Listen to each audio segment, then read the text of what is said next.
ইফতারি সামনে রেখে দোয়া কবুল হয়। বিশ্বাস হয়? কি সামনে রেখে? সামনে ইফতারি।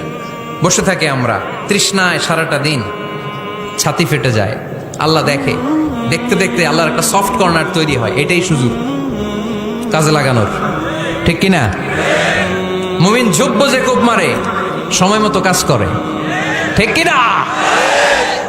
আল্লাহ তখন ফেরেশতাদেরকে জিজ্ঞেস করে, এই ঘটনা কি? খায় না যে? খায় না কেন? আল্লাহ রোজা রাখছে। এগুলো কি? রোয়াবজা, পেঁয়াজ, আলুর চপ, বেগুনি, মুরগির রান খায় না। খায় না কেন? ওরা যে ক্ষুধার্ত, আল্লাহ আপনার ভয়ে।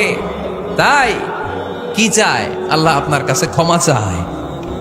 ক্ষমা চায়, আল্লাহ রহমতের দরিয়ায় জোশ খেলে যায়। আল্লাহ তখন বলে, আমারে দেখছে নাকি ওরা? ফেরেশতারা বলে, না দেখে নাই। আমার জান্নাত জাহান্নাম দেখেছে? না দেখে নাই। আমারে না দেখে, জান্নাত জাহান্নাম না দেখে আমার এত ভয় করে? যাও, আজকের এই রোজার বিনিময়ে এখন বান্দা যা চাইবে সব কবুল করে নেব।